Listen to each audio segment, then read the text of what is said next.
नमस्कार। जातीय जनगणना से होखे वाला सामाजिक लाभ का बा? जातीय जनगणना के मुद्दा पर सर्वदलीय बैठक हुए आ सर्वदल के लोग सब नेताजी लोग मिल के ए पर मुहर लगौए। अच्छा बात बा। कौनो भी मनीष जी जुड़ गई बनी, धन्यवाद बा। कौनो भी राज्य के काम होखे तो सब राजनीतिक दल अगर मिल के करता तो कहीं ना कहीं अच्छा संदेश बा। लेकिन अभी हाले में बीपीएससी के पेपर लीक हो गई, ऊपर इस सर्वदलीय बैठक ना भइल ह। शराब से हजारों लोग मर गईल, ऊपर सर्वदलीय बैठक ना भइल ह। बिहार में कोनो परीक्षा होता तो ओकर पेपर लीक हो जाता, ऊपर कोनो बैठक नहीं के हो। जातीय जनगणना से आखिर का लाभ होखे वाला बा, हम तनी जाने के चाहता नहीं। रउआ सब भी हमार मार्गदर्शन करी। हो सकेला कि हम ना समझ पाइल हो कि एकर का लाभ बा, लेकिन हम एकर विशेष लाभ जाने के चाहता नहीं कि आखिर जातीय जनगणना से का हुई। गणना इंसान के होला, इंसान के होखे के चाहिए। एक तरफ हमनी कहतनी कि जातिवाद बहुत खराब चीज बा, जातिवाद ना होखे के चाहिए, और दूसरा तरफ कौनो फार्म भरे जाई तो उनमें जाति के जिक्र करे के पड़ेला। अब हमरा के यहाँ जातीय जनगणना शुरू हो गई बिहार में। ये जातीय जनगणना से सामाजिक लाभ का हुई, यह सबसे बड़ विषय लागता, और ये विषय पर आम जनमानस के चर्चा करे के चाहिए। मान लीजिए कि हम वोट दे देनी जा तो हनी नेता हो गई, विधायक हो गई, मंत्री हो गई, लेकिन एकर माने का भइल कि जौने मुद्दा पर जौने राजनीतिक रोटी सेके के तहनी चाह पर सेक लेब। जातीय जनगणना से होखे वाला लाभ ये सरकार के बतावे के चाहिए। ये जातीय जनगणना पर खर्च जौन राशि हुई ओकर भी ब्यौरा सार्वजनिक करे के चाहिए जातीय जनगणना से पहले, कि आखिर ओकर का एस्टिमेट बा, ओमे कितना पैसा के खर्च हो रहा बा, वो पैसा कहाँ से आई, और पैसा खर्च हुई जैसे राज्य के लोग के का लाभ हुई, राज्य के खजाना में कौन चीज के बढ़ोतरी हुई, बिहार कौन जनगणना से बिहार के विकास में का मदद मिली। ये मुद्दा पर बात होके चाहिए। मिट्ठू मिस्टेक जी लिखा था नहीं कि जात पात एक दवाई, सब है भाई भाई जैसे रहा। बिल्कुल बिल्कुल। आखिर काहेला सवाल ही बा कि काहे ना भइल बीपीएससी के परीक्षा जब पेपर लीक भइल तो सर्वदलीय बैठक काहे ना भइल, का जरूरत ना रहे। शराब बंदी कानून लागल बाद हड़ल से शराब बिकाता, शराब से लोग मुँहता, ए पर सर्वदलीय बैठक ना हुई। लूट खसोट चल रहा बा, ए पर सर्वदलीय बैठक ना हुई। ब्लॉक से लेके थाना से लेके जिला से लेके सचिवालय से लेके हर जगह बिना गांधी जी के दर्शन दिले कोनो काम नहीं के होते। एक आदमी के केहू के काम नहीं के हो, चाहे कितनो बड़ नेता होकर, चाहे छोट नेता होकर, चाहे आम आदमी होकर, सब जना घूस चढ़ा होता रहता, काम होता। सीधा साधा ऑफिस में कहल जा रहा बा कि घूस ना हो, कि विधि हो, विधि से रुआ काम करे तो रुआ काम हुई। ए पर सर्वदलीय बैठक ना हुई, चट सर्वदलीय बैठक हो गई, और देखिए रिजल्ट पॉजिटिव आ गई। बिहार के शिक्षा व्यवस्था इतना चौपट हो गई बा, ऊपर कहियो सर्वदलीय बैठक नहीं के हो। स्वास्थ्य व्यवस्था इतना घटिया बा, ए पर कहियो सर्वदलीय बैठक नहीं के हो। सड़क के स्थिति बा, सड़क बनला साल भर नहीं के हो कि ना चियार देता, ए पर सर्वदलीय बैठक नहीं के हो। न सड़क पर होता, न शिक्षा पर होता, न स्वास्थ्य पर होता, न सुरक्षा पर होता। सुरक्षा के देखी, हम गोपालगंज जिला से आइले, खाली इतने पर कह देनी तो वाला कुछ भी नहीं बा। हमरा के यहाँ हत्या माने कौन चीज,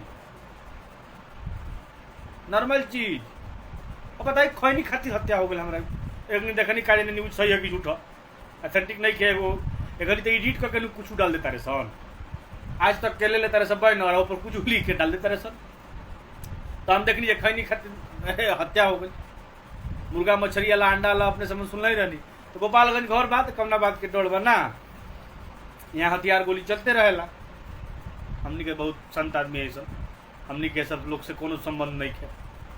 यहाँ लोगन भल मानुस है, यहाँ लोगन से हमनी दूरे रहे सब। हमनी के प्यार ले लिए, प्यार दे दी, ये कार्यक्रम चलेला। तो रउआ सब भी आपन राय दी कि आखिर ई जातीय जनगणना से का लाभ बा। और सारा मित्र लोग जुड़ल बा, विकास परदेसी खैरा आजम हमारा बगल के पंचायत से जुड़ल बनी, मनीष भाई जुड़ल बने, बढ़िया बा विकास भाई, सूरज जी जुड़ल बनी, और अरविंद कुमार मिश्रा जी जुड़ल बनी, नंदन जी जुड़ल बनी।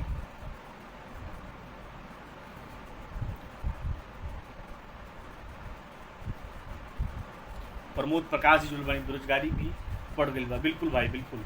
बेरोजगारी पर सर्वदलीय बैठक ना हुई, उद्योग पर ना हुई, घोषणा पर घोषणा हो रहा बा, लेकिन एगो उद्योग लगावे खातिर रुआ बैंक में जाई अब देखी बैंक रुआ संगे का बिहेव कर रहा बा।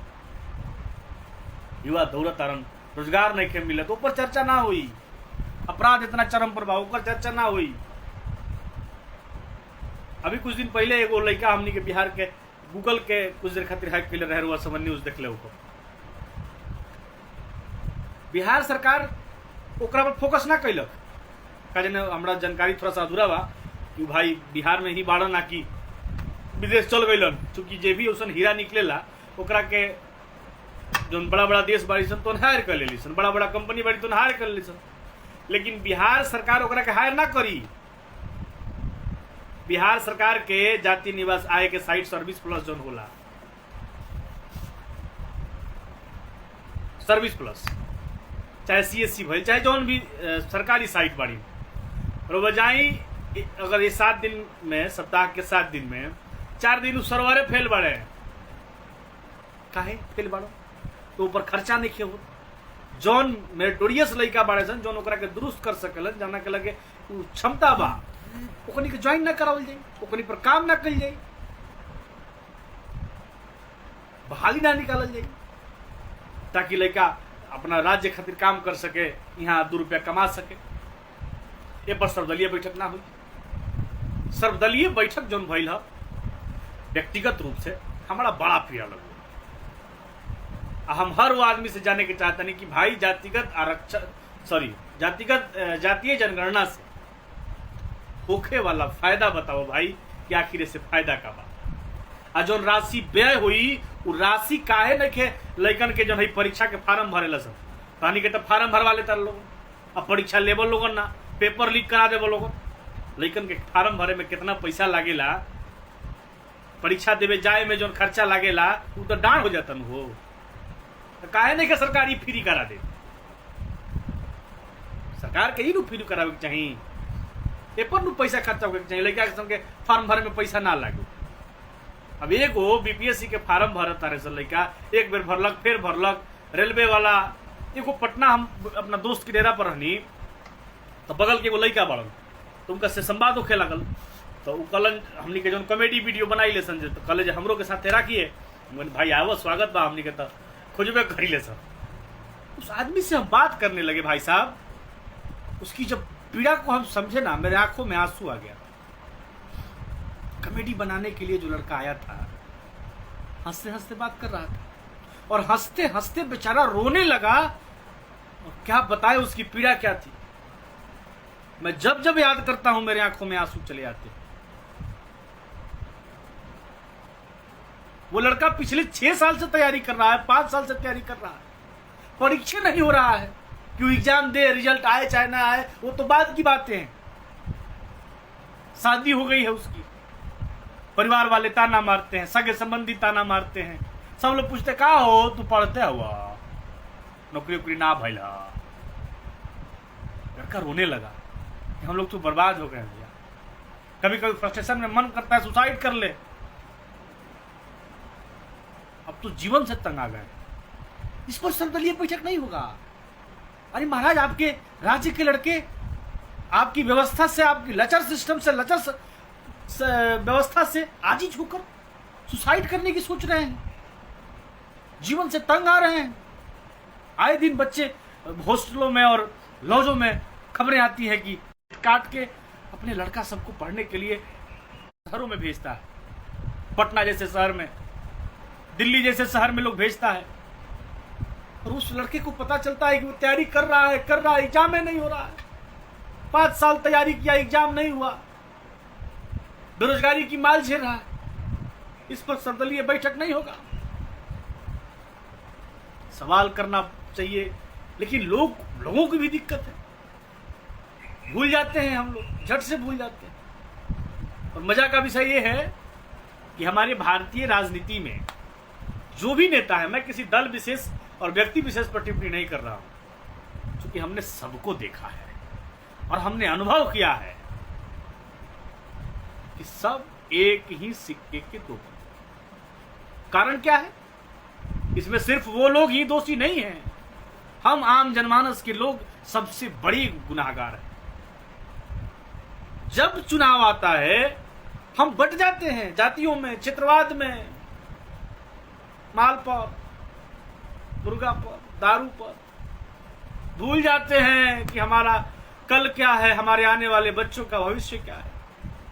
नहीं याद आती है हमें सारी जरूरी बातें जो पिछले 5 साल लोग चाय की दुकानों पर, सड़क पर, सरकारी कार्यालयों पर घूस देने के बाद जो इनकलाब की बातें सुनाते हैं। चुनाव आने के साथ जब नेता सब अपना भाषण देना शुरू करता है तो फलना हमरे जाति के नेता हैं, जिंदाबाद, फलना हमरे क्षेत्र के नेता हैं, जिंदाबाद, फलना के पास बहुते माल है, जिंदाबाद जिंदाबाद, फलना बड़ा खर्चा करता, 3 बेर जिंदाबाद। ये स्थिति है। अब बताइए, लाखों करोड़ों खर्चा करके जब आदमी प्रतिनिधि बनेगा साहब, वो आपके हक की बात नहीं कर सकता है, उसको तो पहले अपना पैसा निकालना है। तो उस समय तो हम लोग बात नहीं करते। कोई एक व्यक्ति नहीं, सब के सब दोषी हैं, हम भी, आप भी, सब लोग दोषी। अगर जो कुछ लोग इस इनकलाब को जिंदा रखे हैं, उनको सलाम है, उनको धन्यवाद है, उनका आभार है कि एक मिसाल जलाते चलिए। चुपचाप सहने से बेहतर है कि हम अपने हिस्से की लड़ाई तो लड़ ही लें। क्योंकि जब हमारे याद औलाद, हमारे बच्चे जब आए, हमारे बच्चे जब हमारी कहानियों को सुने, तो वो जब कहें कि हमारे पूर्वज ऐसे थे, तो लोग जब कहने लगे, चाहे नई पीढ़ी जब कहने लगे, तो वो लड़का रोके कि नहीं नहीं, मेरा बाप इस मुद्दे पर लड़ा था, मेरी माँ इस मुद्दे को उठाई थी, मेरा भाई इस मुद्दे पर अपनी प्रतिक्रिया व्यक्त किया था, और जितना मादा था उतना लड़ा था। और लड़ने की बात करें, आंदोलनकारी हूं मैं, मनीष ऋषि नाम है, गोपालगंज घर है। लंबे समय से युवा राजनीति, किसान के मुद्दों पर लेकर, मजदूर के मुद्दों पर लेकर, सामाजिक मुद्दों पर लेकर लड़ते आता हूं। आज भी लड़ाइयां जारी हैं, थोड़ा सा लय बदला है, तरीका बदला है, लेकिन इनकलाब वही है। तो हम लोग आए दिन इस चीज को नोटिस करते हैं। एक छोटी सी लड़ाई इस बिहार सरकार में नल जल योजना को लेकर हमने प्रारंभ की 2018 में। आप लोगों को विश्वास नहीं होगा, ये यथार्थ है। 2022 चल रहा है, मई बीत चुका है, जून महीना प्रारंभ हो चुका है, और इसी आने वाले अगस्त, यानी इसी अगस्त माह में पहली दफा हमने इस नल जल के मुद्दे पर पहला आवेदन डाला था। उसमें व्याप्त भ्रष्टाचार और लूट के खिलाफ हमने पहला आवेदन डाला था प्रखंड कार्यालय में। आज 2022 है, लगातार लड़ रहा हूं, लेकिन कार्रवाई अभी तक नहीं, सिर्फ खाना पूर्ति होती है। पहले हमने नॉर्मल आवेदन दिया जिला अधिकारी तक, उसके बाद मुख्यमंत्री के कार्यक्रम में यहीं बगल के हमारे एक पॉलिटेक्निक कॉलेज का उद्घाटन होने आया था, वहां मैं मुख्यमंत्री को ज्ञापन सौंपना चाहा था, तो हमको अरेस्ट कर लिया गया था, और लगभग 2.5 से 3 घंटे हमें हवालात की हवा खानी पड़ी। और लगातार उस दिन से लेकर 17 दिनों तक प्रतिदिन एसडी अनुमंडल पदाधिकारी के कोर्ट में हमको हाजिरी लगाना पड़ा। उसके बावजूद हमने लोक शिकायत में मामला को पहुंचाया।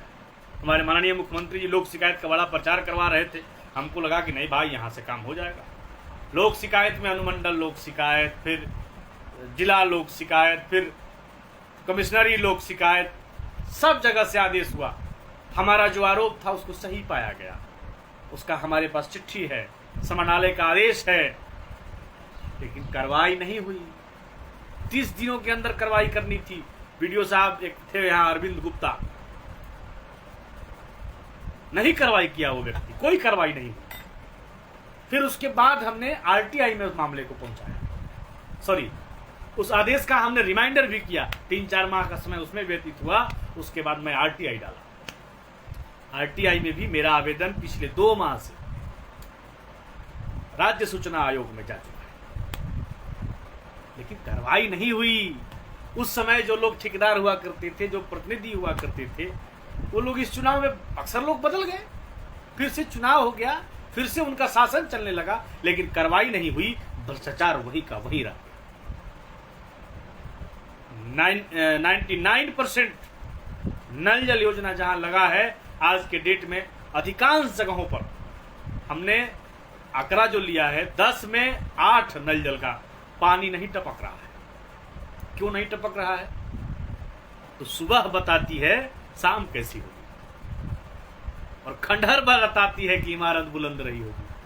तो जैसी नींव रखी गई है, मकान तो वैसा ही होगा, वैसे ही टिकाऊ होगा। तो आम लोग सरकार की संपत्ति को सरकार का संपत्ति समझते हैं, अपना संपत्ति नहीं समझते हैं, और हम अपनी जवाबदेहियों से जितने भाग रहे हैं, हमको चंद लोग प्रतिदिन लूट रहे हैं। तो यही सिलसिला है। दिल में कुछ आग था, उसको रखने का प्रयास किया। बाकी सभी लोगों को नमस्कार, जिनको बुरा लगा हो उनको भी नमस्कार, जिनको अच्छा लगा हो निवेदन है आगे बढ़ाने का प्रयास करेंगे। बाकी इनकलाब अपने अपने हिस्से का जिंदा रखा जाए। बाकी लूटने वाले भाई साहब, आपको भी शुभकामनाएं, लूटते रहिए, लूटने की आज़ादी है। और अंत में इस जातीय जनगणना से होने वाले सामाजिक लाभ, जो कि मेरा मुख्य विषय है, उस पर आप लोग ध्यान दें और अपनी अपनी प्रतिक्रिया व्यक्त करें। मैं आप सभी के कमेंट को पढ़ने के लिए ललायित हूँ। मैं जानना चाहता हूँ कि सभी लोगों के क्या विचार हैं। और सबसे अंत में हमारे वीडियो का कैसन लगा था, कॉमेडी वीडियो बनाओ तनी घड़ी, दिल के आग पर आइस के बर्फ कॉमेडी के रूप में लगा के थोड़ा अपनो शांति प्राप्त करे के प्रयास कर तनी, और सामने वाला भाई लोग के भी थोड़ा सा मनोरंजन करे के प्रयास कर रहा बानी। कैसन लागता? अगर अच्छा लागता तो का अच्छा लागल ओकरा के बताई जा अपने। अगर बुरा लागता तो का बुरा लागता, में हम का सुधार करी, या पर थोड़ा सा हमने के मार्गदर्शन करी लोगन। और बाकी डिजिटल प्लेटफॉर्म हो तो यूट्यूब पर सब्सक्राइब, आ फेसबुक पर फॉलो, आ शेयर लाइक, जितने करे लोगन उतने हमनी तनी आगे बढ़ब। अगर बैकुंठपुर चिन्हता तो बिहान बरौली चिन्ही, परसों माझा चिन्ही, तरसों गोपालगंज चिन्ही, गोपालगंज पूरा जिला चिन्ही, तब छपरा सिवान पटना बिहार जिला, पटना बिहार, उत्तर प्रदेश झारखंड, ये सब धीरे धीरे धीरे धीरे हमनियो आगे बढ़ब। मोहम्मद इशाबुद्दीन भाई लिखा तरन एकदम ठीक बा, आगे बढ़त रही। कुणाल भाई बिल्कुल दिगानी बोली, हाँ जी। सब ये सब प्यार बनल रहो, थोड़ा सा सपोर्ट करी लोगन। सहयोग, बिना सहयोग के तो कुछ होला ना। वो चाहे क्षेत्र कौनो होके, आम जनमानस के आशीर्वाद ही फरेला। आशा करब कि बस सबके आशीर्वाद हमरा प्राप्त हुई। हमरा टीवीएम इंटरटेनमेंट यूट्यूब पर मोनेटाइज हो गई बा, ये खातिर बस सब लोग के सादर नमस्कार बा। फेसबुक पर हमरा कुछ शायद रिपोर्ट कुछ लोग मरले बा, तो पोस्टवा शो नहीं कर पाओ, तो वह सब भी थोड़ा सा हमरा के मेंशन उनसन करके आ तनी दिल वाला हो जो छुअल जाला अमुरिया से ना रिएक्शन, तो तनी दिल वाला दे दी लोगन, ताकि ढेर दिल मिल जाई तो हम दिलदार बन जाए ना। तो थोड़ा सा वो प्यार भी हमरा के दी लोगन, हम चाहब कि मिलो। अरुण तिवारी भी आगे बनी है, लिखा तनी बहुत आगे बढ़ी, माता रानी की कृपा रही। बिल्कुल बिल्कुल, खावे वाला सबसे ज़्यादा धनमान होला, बस प्यार मिलो। धन बहुत चीज़ के गलत नहीं है। हमने के निकल लोग कहले कि साईं इतना दीजिए जामे कुटुम्ब समाए, मैं भी भूखा ना रहूँ, साधु भी भूखा ना जाए। केहू अगर अतिथि हमरा के यहाँ आवता तो हम सत्कार कली, महादेव इतने बर दे दिहन काफ़ी बा। आगे और बढ़े। यादव सुनील भाई नमस्कार बा। फेसबुक रिपोर्ट्स का फिक्र ना करी, ओकर इंजेक्शन बा हमरा लगे। हाँ तनी हैवी डोज में मारी। ये हमरा के 8 दिन से हमार पोस्टवे नहीं के देखावत। कुल लोग कहता कि हो तहार आइडिया कहाँ गई, आधे देखावता। तनी दी एकरा के इंजेक्शन। बिल्कुल बिल्कुल हम याद करे, हम रुआ के छोड़त कहाँ बाड़ी, जब हम जाने कि लगे इंजेक्शन बता तनी जल्दी से एकरा के इंजेक्ट करी। 28 धल ले में। तो ये सब बात बा। थोड़ा सा बहुत दिन हो गए हमरा लाइव मिला, तो वह सबसे तनी सब मिल लेनी, बड़ा अच्छा लगल। वह सबके दर्शन भइल, बहुत अच्छा लगल। यही के साथ हम अपन विराम देतानी। धन्यवाद, प्यार बन रहो। आ TVM इंटरटेनमेंट के भी प्यार बनाई लोगन। आ TVM इंटरटेनमेंट के हमारे जितना भी साथी लोग बा, बहुत बड़ संख्या बा। हमनी के बड़ तो ना कहब, लेकिन तो बहुत ठीक है संख्या बा। अरे ऐसे सब भाई लोग के तभी नाम लेहल थोड़ा सा लंबा हो जाए, लेकिन सब भाई लोग के बहुत सहयोग मिल रहा बा। और सब भाई लोग एकदम अपना बहुत दिल से काम करेला लोग। हमरा एगो निवेदन पर सब लोग खड़ा हो जाला, जेकरा लगे जितना क्षमता बा सब लोग अपन 100% देला। एक खातिर बहुत बहुत धन्यवाद बा। TVM इंटरटेनमेंट हम सबके बा, पूरा ग्रुप के बा। ग्रुप मिल के एकरा के चला रहा बा। ऐसे ही प्यार बन रहो। धन्यवाद। नितेश भाई भी आगे बनी, धन्यवाद नितेश जी। थोड़ा शेयर कर दे लोगन, सब लोग के लगे पहुंच जाई। नमस्कार।